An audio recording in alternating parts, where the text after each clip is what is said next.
So Go Brewing today and almost since day one, with the caveat I'm about to explain, made only non-alcoholic beer. But when we first launched, the mission was to make no and low alcoholic beer. And we actually had low alcoholic beer. Yeah. Very quickly, we realized the outlet to sell that wasn't large enough for us, meaning like we were selling so much online for non-alcoholic beer, we cannot sell low alcohol beer online because it crossed the threshold of alcohol. Sure. Therefore, we couldn't deplete it fast enough, and we were only really selling it in our tap room. And this is like when we first started. I'm talking about the first 3 months. But it became obvious, if we're going to make another batch, let's make it so we're selling it to an outlet that we know it's going to sell and have a faster turn rate than sitting here in our tap room. And we're like, okay, when is this going to sell? This beer ages quickly. And then the other thing is we wanted to be very inclusive in terms of we wanted to be a place for everyone. So we also had guest beers on tap. What guest beers mean is we have other breweries' beers here that we were selling that did have alcohol in them. So this was always a place that focused on non-alcoholic beer, but always had some alcoholic components, whether that was our low alcohol beer or that was guest beer. And we also had wine as well. So that makes a ton of sense. You want to be inclusive to everybody. This is like one of the first NA tap rooms in the state. You know, it's funny. I was lucky enough to get on the news a bunch of times, and I would say we were the only non-alcoholic brewery in Illinois. And then I realized I think we're the only non-alcoholic brewery in the region. And then as time went on, I was like, I think we're the only non-alcoholic brewery in the nation. Like truly, like it has programming. I'm not talking about a little taste room. Like we had full-on programming. We had events all the time. And really, we just catered to non-alcoholic beer and our guest beer, but we were, for all intents and purposes, a non-alcoholic tapper. Right. That's how you were known. Yeah. Yeah. And leaned into it. Okay, we're the first. We're the only. We're like, yeah. So yeah, I was really proud of it. We created this big tap room. Like, we invested a lot of money into it. We thought about every detail. It's one of the most beautiful tap rooms that you could be in. We did that intentionally, so we wanted it to stand apart. We wanted to create this amazing space. So fast forward to the business is growing, like you said. The rest of the business, you got these scaling issues that you need to solve for. And what's the impact that has as far as the tap room? We were constantly like working on the business, growing the business, and that was requiring more and more tank space, more and more capacity. And I had to figure out a way how to not brew here and get a larger facility very quickly with automation and all the things that we needed to be sustainable. With the orders coming in, including Costco and others, like there's no way we could have done it here. You just don't have enough capacity, don't have enough cans, canning line wasn't fast enough. There wasn't enough hours in the day. So when you make beer, you have to leave it in tanks. That's called residency time. Yeah. So we really just found we had excess capacity here now, which is ironic because on one end I needed capacity, on another end I'm giving it up. I have capacity because the tanks were too small. So Blind Corner, this startup brewery comes in, they start brewing beer here, and in exchange, we allow them to sell their beer in our tap room. On top of that, we had a sign outside that says, Go Brewing, obviously, non-alcoholic beer. We put up their sign next to ours. So it's Blind Corner and Go Brewing. So it looks like there's a tap room with 2 brands in it, or 2 companies.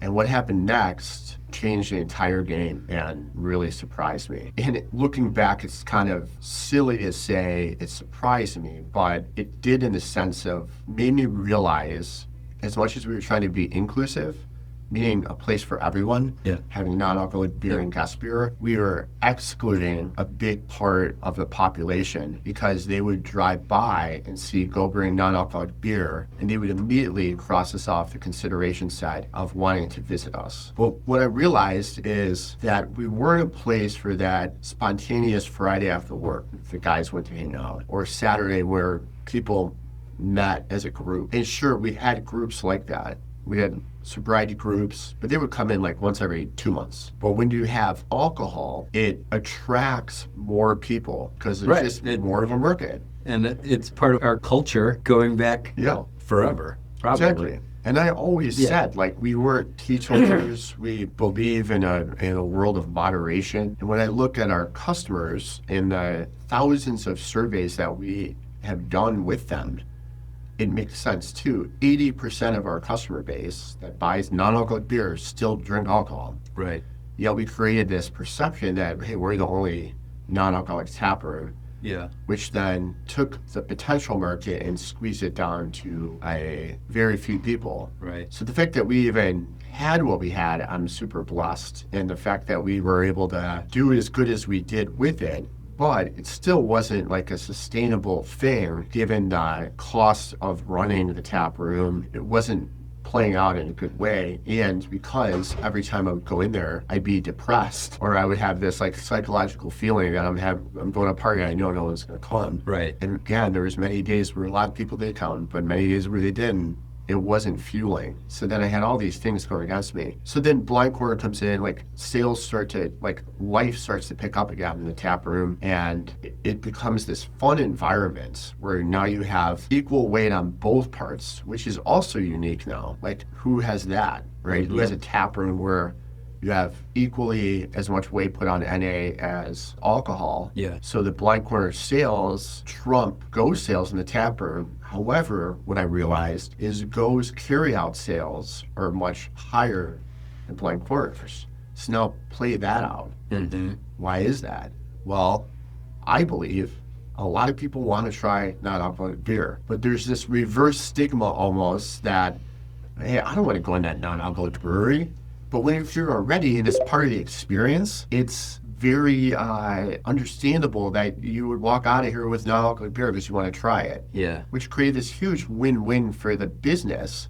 Even though it's not our core business, it was never meant to be our core business, it created this fun atmosphere that now truly is inclusive of everyone. I want to summarize that a little bit, because you were known as the first non-alcoholic and only non-alcoholic tap room, even though you also had alcohol there because you wanted to be inclusive, because you knew that was important. But it wasn't until Blind Corner comes in and is identified equally within the space that you kind of unlock what seems obvious in retrospect of people going, oh, I'll go to a brewery because I like going to breweries, and oh, they have non-alcoholic beer here too. Mm-hmm. And that makes it easier for people to act on their curiosity about trying non-alcoholic beer.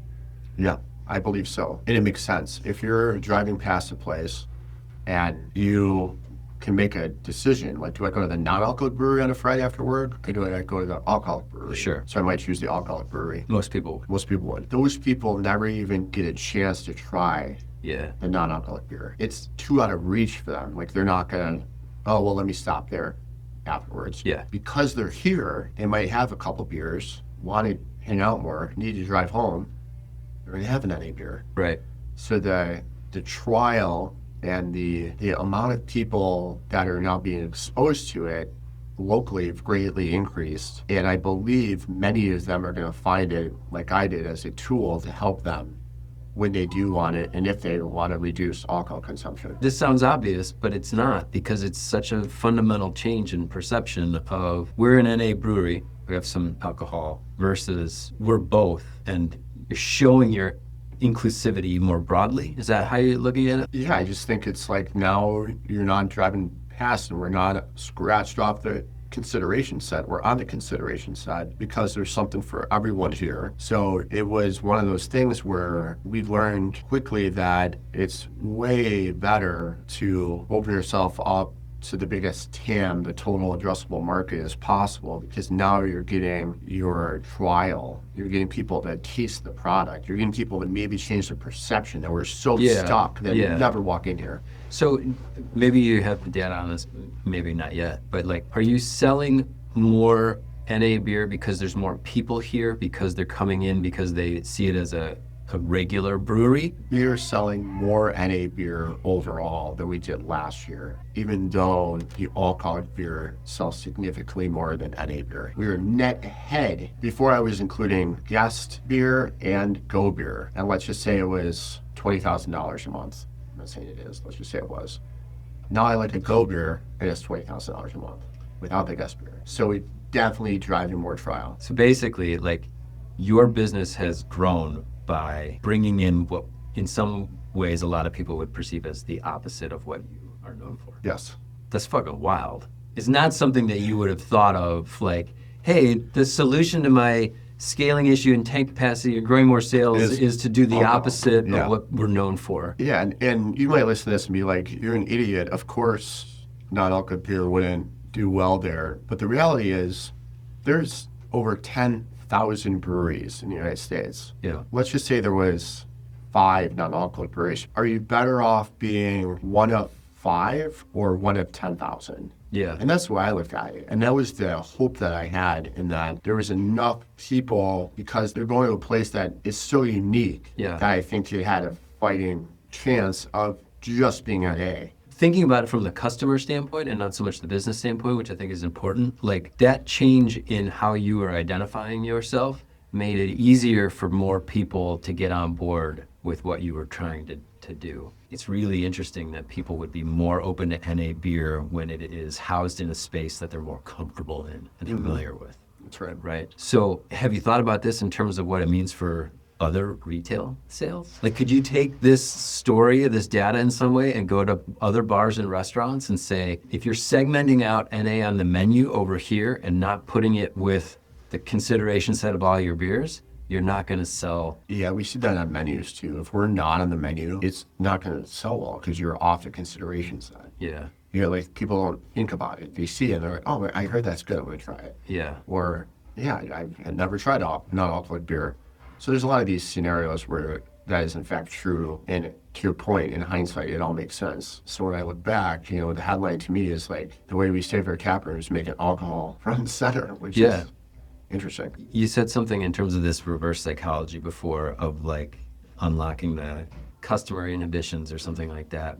The ways in which people feel an affinity for this group is different when it is more genuinely open, I guess. You know, like it is doing something to change behavior in a customer by representing yourself as being more inclusive. I think the moral of the story is, folks asked me, do I think we'd be where we're at today as an overall business? My answer is a confident yes. How we got here?